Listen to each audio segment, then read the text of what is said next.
tudo bom? Hoje eu tô aqui finalmente pra falar o que eu achei de Duna. Finalmente consegui assistir Duna e vim aqui falar o que eu achei pra vocês. Mas eu já deixo adiantado que eu não li o livro, então eu vou falar apenas como filme. Não tenho como falar pra vocês se é uma boa adaptação ou não. Vou falar aqui como um filme em geral. Então, se você não segue o canal, não esquece de curtir e ativar o sininho, porque eu tô sempre trazendo vídeo das novidades. Baseado no livro do Frank Herbert, esse filme não é a primeira adaptação de Duna. Não, mas não é mesmo. Entre algumas outras tentativas fracassadas e afins, tem um filme que inclusive está na Netflix, do David Lynch, de 84. Eu não assisti esse filme, só vi alguns pedaços, mas é realmente como eram feitos os filmes de ficção científica naquela época. Não vou falar do filme porque eu não assisti por completo, mas só o visual é uma coisa bem mais caricata. E agora não. A gente tem esse filme belíssimo que ele vem sendo mostrado, o hype vem aumentando já faz um bom tempo. Claro que ele também foi atrasado pela pandemia do coronavírus, não tinha como, né, isso não acontecer. Mas o que conta esse filme? Duna é um filme de ficção científica que se passa num futuro, né, daqui a muitos mil anos. Um planeta, que é o planeta Arrakis, é usado para a coleta de especiarias. E o que é essa especiaria? É usada basicamente como combustível interestelar, ou seja, a base da sociedade dessa época. Então, obviamente, esse planeta vai ser muito disputado. E o filme ele começa justamente na troca. É como se os planetas fossem um sistema feudal e aí a troca dos poderes vai trazer algumas coisas não muito legais. Como vocês provavelmente já viram pelos trailers, esse planeta tem um visual bastante desértico, tanto que o nome é Duna. E aí a gente tem vários nomezinhos conhecidos nesse filme. Mas antes de falar de elenco e afins, primeiro eu preciso falar que adaptar uma obra como Duna não é fácil. Primeiro pelo tamanho. Já sabemos que, tal qual os livros do Jorginho, o livro do Herbert não é pequeno. Duna é isso aqui, gente. E é uma coisa que, inclusive, vinha adiando muito essa adaptação, porque ela ficou considerada como uma adaptação impossível, um livro inadaptável, assim como Game of Thrones. Uma coisa que é impossível é não comparar com Game of Thrones. Não tem como. Primeiro, você tem o mesmo sistema de feudo, entre aspas. Você tem essas grandes casas, grandes famílias cheias de poderes, o próprio sistema basicamente feudal é muito similar. E é uma coisa que eu até já comentei, que é complicado você trazer principalmente num filme, porque você vai jogar um universo completamente desconhecido, cheio de nomes, de planetas, de pessoas, de famílias, de tudo. Então você tem conceitos de religião, você tem conceito de política, tudo aquilo para ser englobado num filme de 2 horas e meia. E isso fica bem feito em Duna? Honestamente, sim. Eu preciso dizer que o filme me agradou bastante. E essa questão dos nomes eu tava um pouco preocupada, porque realmente os trailers eles não te dão muita informação e eu gosto disso. E eu fui completamente zerada. Eu escolhi ir sem pesquisar nada para saber realmente. Um espectador que não sabe de nada, ele vai conseguir entender? E realmente vai. Uma coisa que, por exemplo, The Witcher, na primeira temporada, falhou um pouco, foi na introdução da geografia, na introdução de alguns nomes de cidades. Eu comentei até que The Witcher, a primeira temporada, falhou, foi nomes, em apresentar geografia, nomes de cidades, reinos e afins. Aqui em Duna eu achei que ficou bem feito. Eles usam de alguns artifícios, então, tanto a informação diretamente na tela para você, tipo, ó, esse é o planeta tal, esse é o lugar tal, no ano tal, quanto em narração, então a gente tem um pouco de narrativa, o meu planeta é assim, o meu planeta é assado, meu planeta é com nome tal, com clima tal, quanto no próprio convívio da própria cena. Então, por exemplo, a questão da temperatura. Sabemos que é um deserto, mas o quão quente que chega? Em 2 segundos você consegue ver que realmente chega a uma temperatura inabitável, mais de 60 graus Celsius, um ser humano não consegue suportar normalmente. Essas informações, essa espécie de conceito, eu achei que ficou muito bem feita. Uma coisa que é importante deixar claro é que essa é a parte 1. O livro foi dividido em 2. Basicamente, 2/3 da obra foram adaptados para esse primeiro filme e o resto vai ficar para o segundo filme. Inclusive, aparentemente, logo mais esse filme vai estar no HBO Max, não vai demorar muito. Mas o diretor já falou que não abre mão do segundo filme ser lançado exclusivamente nos cinemas. E eu super concordo, porque é uma experiência maravilhosa você assistir esse filme no cinema. Uma outra coisa que esse filme também traz muito, já comentei, é a questão da construção de mundo. Você tem que apresentar o mundo inteiro, então você tem religião, você tem política, você tem castas, não são castas, né? São as casas. E eu gostei de como eles fizeram isso. Claro que são muitos nomes, então você assistindo pela primeira vez, você não vai ter tudo aquilo ali na sua cabeça, mas você consegue entender como é que funciona.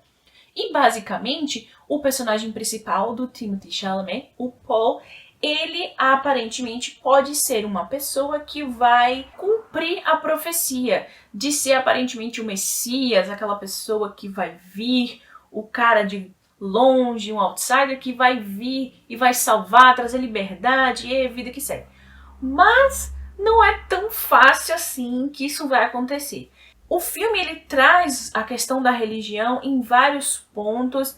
A questão da política eu achei ainda mais interessante. Por quê? Quase que um guia de política para leigos, sabe? Tipo aqueles livros assim, para leigos.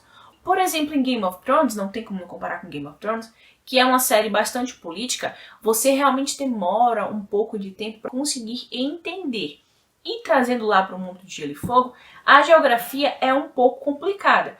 Apesar de que você já tem muitas temporadas, então, claro que a essa altura do campeonato a gente já sabe bem do mapa de tudo. Mas estamos falando de Duna, uma coisa que é completamente nova para quem não conhece. Eu tô falando disso para quem não lê os livros. E você tem uma explicação suficiente. Então, claro que existe muito mais do que tá ali, mas ele mostra a cidade e ele realmente diz para você, ó, esse ponto e esse ponto são vulneráveis. Ou seja, é por isso que eles vão ser atacados. Isso fica explicado. E isso é importante. Por que é importante eu fazer essa aliança? Por causa disso, disso e disso. Muita coisa fica nas entrelinhas. Eu entendo pela questão de realmente trazer um clímax para o filme, mas fica tudo entendível. Era uma outra preocupação que eu tinha com relação à história da política, porque às vezes, quando você está tratando de situações bem burocráticas como essas, fica meio difícil você entender. Mas, nesse caso, eu acho que já ficou bastante claro. Um outro ponto desse filme é o elenco, né? Com certeza já chama atenção. A gente tem a Zendaya, Timothée Chalamet, Rebecca Ferguson, Jason Momoa, que inclusive protagoniza uma das melhores cenas desse filme, que é a galera se acovardando com ele. Claro que sabemos que o Momoa não ia aparecer, né, sem cena de ações, até porque ele tem um contrato com a Warner por causa de Aquaman. Já sabíamos que ele ia ter um papel um pouco importante nesse filme.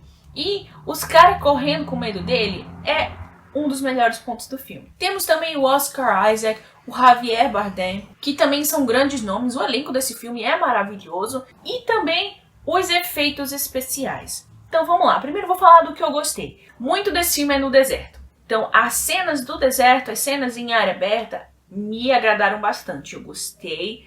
A parte de efeitos especiais do espaço, das naves, eu gostei bastante. Tinha um pouco de medo de você conectar muito com outra coisa. Porque, vamos lá, estamos falando de ficção científica. Se você pensa em espaço, você vai pensar em Star Wars. Se você pensa em casas ou sistema político, você vai pensar em Game of Thrones. Se você pensa em, não necessariamente ficção científica, mas se você pensa em jornada, você vai pensar em Senhor dos Anéis. Então, é meio complicado você trazer um novo universo e você não, de certa forma, correlacionar muito com outra coisa. Mas esse filme não. A parte do espaço, então a questão das naves, da viagem espacial, não me lembra nada de Star Wars, não tem nada a ver com Star Wars. É realmente a cara deles. Claro que assim, vai te lembrar ou te fazer uma referência a algum filme ou outro, mas nada muito específico. Então, essa parte dos efeitos me agradou. As cenas de luta, adorei. As coreografias muito bem feitas. Claro que em um momento ou outro você consegue ver a presença de um dublê, mas nada que estrague de maneira alguma. Mas falando de uma coisa não tão boa. Temos o Stellan Skarsgård como lá o chefão dos Harkonnen. E ele é um personagem bastante difícil de se adaptar. Lá na adaptação de 84, inclusive é uma das coisas mais complicadas ainda, porque ele vira quase que um alívio cômico, na minha opinião. E aqui ele não vem como um alívio cômico acidental, digamos assim. Ele tem sim a sua imponência, você consegue sentir medo dele, mas não me agradou esse CGI, gente. É aquela coisa que você olha e tá com cara de CGI. Não é o personagem ou o estilo que ele ficou. Eu acho que o tratamento em si, no final, não me convence. Não ficou uma coisa convincente pra mim. Não é que eu não gostei do que foi feito, eu não gostei de como foi feito. Eu acho que realmente ele não convence. Mas esse ponto foi o principal. É aquela coisa que você olha e você fica meio... tem um CGI muito forte aí. E essa não é a ideia. A ideia do CGI é você não achar que é CGI. E os monstros? Os monstros eram outra coisa que estava me preocupando. A gente já tinha visto uns vislumbres no trailer, mas no filme a gente consegue ver bem melhor. Me agrada. Não tá aquela coisa que eu esperava um pouco mais, mas não me incomodou. Eu acho que isso ficou ok. É um filme de 2 horas e 30 minutos. É um filme longo. Uma coisa que eu acho muito importante frisar é que esse não é um blockbuster, não é um filme da Marvel. Então, se você tá esperando um Vingadores Ultimato, nem vá. Não é isso que você vai achar. A Warner é incrível porque você sabe que o filme é dela. Esse é um filme muito mais sobre a jornada do que sobre o final. É muito mais sobre o caminho do que sobre o destino. É tipo o Senhor dos Anéis. Então, se você gosta de Senhor dos Anéis, você vai gostar desse filme, não tenho dúvidas. Por quê? Vamos falar então, por exemplo, de Vingadores Ultimato, que até o momento é o filme mais longo da Marvel.